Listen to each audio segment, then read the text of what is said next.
Hey, welcome back to Zombie Tactics, and believe it or not, despite what the title of this video might read, this is actually a political video, and it's one of some political videos I'm going to be doing. And the other thing that'll strike you weird about this, just so you know, probably nowhere in this video, except in this introduction, will you hear the words Republican, Democrat, liberal, conservative, libertarian, communist, capitalist, maybe capitalist, I don't know, or anything like that. So maybe it's a little bit of a mystery as to how this could possibly be a video about politics, but it is, because politics, ultimately, it touches almost every aspect of our life. And the main question of this video, which will be a two-part one, this is part one, and I believe I'm going to call this Whose Life Is It Anyway, Part 1, and I'm going to talk about monks and rock stars in this video.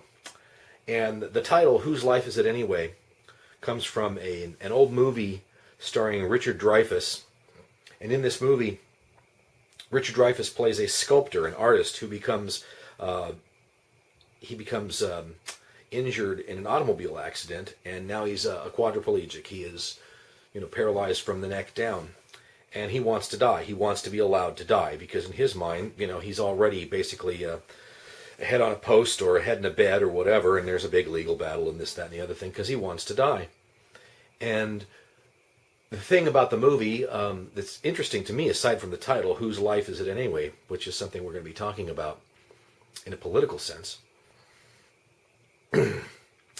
is that at the beginning of this movie, when he's paralyzed and he's first coming to grips with that, the things that he complains about, the things that he's going to miss that he thinks are the reasons why he can't consider himself alive, are things like he can't do any of the things that he wants to do. He's a sculptor and he can no longer sculpt. He can't do his work anymore. That's important. That's part of your life. That's part of who you are. You're a sculptor. You're a painter. You're a musician. You're a writer.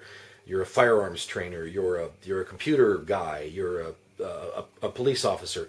You're a doctor, a lawyer, whoever you are. That's who you are. People go, well, what do you do? I'm a lawyer. That's what you say. You don't say, I lawyer.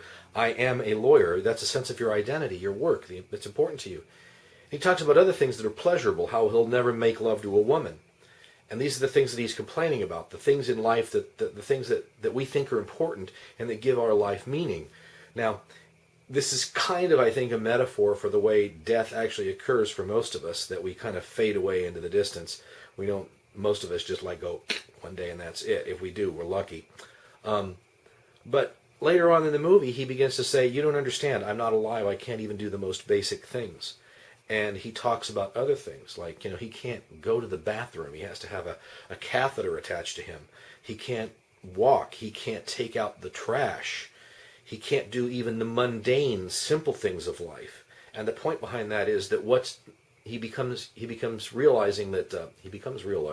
realizes that it's not just the things that we think are also high-minded and important and that's a big deal that gives our life importance, like our job and stuff like that, the things that are pleasurable.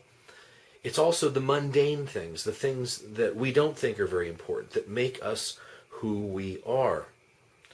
The day-to-day things of a lot of things, the things that sometimes we wish we didn't have to do, stupid stuff like putting gas in the car or grocery shopping. Well, that brings us to the second thing of the video, the second part of the title, and it's monks.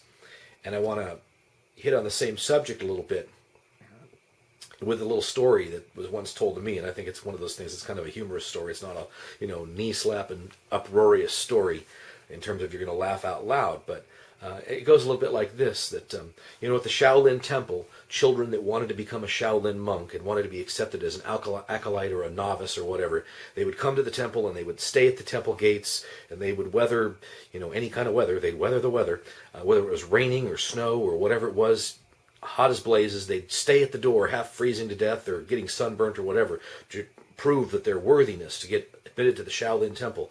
Well, over time, the group gets winnowed away to just a few individuals, and this is part of the way that the monks inside decide, oh, these are the serious ones. It's kind of like, Navy SEAL training, but for Kung Fu. And so Master Po, or whoever the lead monk is there, he comes out one day to interview the last 3 students that are there that are so stubborn that they won't be forced away by the weather or the elements or whatever. And he goes to the first student and he says, "Young one, why do you wish to become a Shaolin monk? That's my best impersonation of Master Po. And the first guy goes, well, I want to become a Shaolin monk so that I can learn Kung Fu and fight evil. This is a good thing. We do teach Kung Fu here, to fight evil. But that is not a wise answer. You may go. And the kids go on his ways, and he's dejected that he's not going to become a Shaolin monk. He goes to the second kid, and he says the same thing. Young one, why do you wish to become a Shaolin monk? And the kid thinks, oh, wait, fighting evil with Kung Fu, that's not good enough. I'm going to have to be more subtle than that. I'm going to try to get deep here. I wish to learn Kung Fu also, but not to fight evil, but so that I may protect the good and the innocent. He thinks he's getting subtle here and giving a better answer. And Master Po goes, to protect the good and the innocent. This is good, but this is not the wise answer we are looking for. You may go. Now this kid's dejected, and he walks away because he's not going to be a Shaolin monk now. He comes to the third kid, and let's just say that this is Kwai Chang Caine because it's from the Kung Fu TV series, and he says, young one, why do you wish to become a Shaolin monk?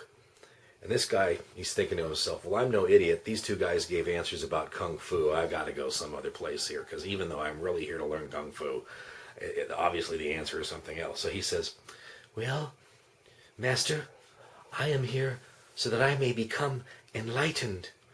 And Master Po goes, this is a wise answer. You are our new acolyte.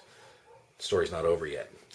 So Kwai Chang Caine is admitted through the gates of the Shaolin Temple, and each day they give him something new to learn. But it's not the thing that he thought he was going to learn. He is not learning any Kung Fu, and he's not learning anything that to him looks like enlightenment. One day they say, today you will learn to clean the toilets. Today you will learn to sweep the floors. The next day, you will learn to clean out the stables where we keep the goats. The day after that, you will learn to wash the dishes, or, the rice bowls or whatever. And this goes on for several months, and every day they're giving him some doggone mundane thing to do. He's kind of going, what the heck? I came here to learn Kung Fu and enlightenment. I'm right now I'm cleaning out the rice bowls every day and doing the toilets. This just doesn't sound like what I signed up for. Now, he knows better than to go to Master Po and start giving Master Po some back talk or some, crap about this, because he knows he's going to get Master Po's Kung Fu backhand if he does that. So he's a little wiser than that. After all, he is the one that got admitted to the temple. So he goes to Master Po and he says, Master Po? Yes, young one. I came to the temple to learn enlightenment, and honestly, I wanted to learn a little Kung Fu too. But every day you have me doing a new mundane task. I'm cleaning the rice bowls, and I'm cleaning the toilets, and I'm sweeping the floors, and I'm cleaning up the stalls where the goats make their dookie. This does not sound like enlightenment or Kung Fu to me. And Master Po goes, I think I see what the problem is, young one. You want to do something more advanced than cleaning out the stalls. Yes, Master Po, yes, Master Po. Please, please. But I think you have proven your worthiness. Will I now learn enlightenment? Will I now learn Kung Fu? Kung Fu, enlightenment. Yes, these things are important. But first, today, you will graduate to doing the laundry. And that's the humorous story. Now, of course, the point here is that, Kwai Chang Caine, he's coming to the Shaolin Temple to learn Kung Fu and to learn enlightenment, and we're going to get to all of that. But first, he's got to learn to do all of this regular, mundane stuff of life, stuff that to him doesn't sound like he came to the temple at all to learn any of this. But to the Shaolin monks, they are wise in their Shaolin, Zen, whatever Buddhist way kind of about things, and they realize that life does not consist of only enlightenment and Kung Fu. It consists of doing the laundry as well, and this is every bit as important, that life is not just about the high, lofty things, but it is about the low things too, that life is not just about the things that are sophisticated and spiritual and sacred and divine and all of that, and that they are also about things that are about the profane and the mundane and the dreary and the drudgery, and that these are the things that make the things that are important to us important in a way. We would not know what happiness was really unless we had experienced sadness. We would not know what something sophisticated is if we never had experienced something that was low and debased. Where am I going with this? What does this have to do with politics? Well, our third story kind of gets to this as well, and I'm going to talk about a rock star. Because a rock star, for his life, he's struggling all along to become this rock star, to make his music a success, and he's running around the country sleeping in the back of vans and crappy hotels and playing crappy bars, and nobody gives him any respect, and sooner or later he gets to the point where he gets a record contract or maybe even funds his own recording, and even that is hard work because he doesn't get the best studio, he doesn't get the cushy conditions, but the album comes out and he gets a hit record. He doesn't just get one hit record, he gets 2 hit records, and now, the CD is a hit, or the whole album, as we used to say back in my day. It's a hit album, and now he's got what he never had before. He's got all this money because his music is a success, and all the reviews come through about how, wow, this is the real rock and roll. He's captured the spirit of his age. He's the voice of a generation. This music is full of grit and soul, and it's meaningful, and this, that, and the other thing. Well, now he's at the top of his game, and he's successful, and he's running around doing talk shows, and instead of staying in the back of somebody's van or sleeping on somebody's couch, he's staying in good hotels. Maybe he even buys his own place. And life is good. But life is no longer what it used to be for him. So now it gets to be about 2-3 years, and the record company goes, hey, it's time to make another album. We got to follow up that first one. So he gets in the studio, and now he's got every resource available to him. He's got the best studios. His microphone doesn't smell like a beer anymore. He's been playing, the good venues. He's been playing stadiums and halls that are good instead of crappy beer joints and bars. And he goes in and he does that second album, and the album comes out, and it's pablum crap. Well, why? He had everything he needed. He had everything he ever thought he needed. He had the best instruments, and the studio was good, and the producer was good, and everything like that. But the fact that he wasn't doing all that stuff anymore, sleeping in the back of the van, sleeping on people's couches, playing the crappy places, all of a sudden his music is now missing something. You can't write the blues, you can't sing the blues, you can't play the blues unless you've experienced the blues, right? So this is where he is now in his career. He finds out that, whoa, wait a minute. The things that I really thought were the crappy things in my life were the things that made the things in my life that were important and meaningful. They were the things that made it possible to have those things be meaningful. They were those things that were, those difficult situations, those were actually the motive force behind my art. And so I need to get back to my roots and find out what it's like to struggle again, to have life be difficult again. It wasn't all about being the rich rock star, because my music now suffers. And this is a theme that I'm touching on because I want you to think about in terms of politics. What is the meaning of your life? What role does government play in your life? And when we're talking about your life, what is your life?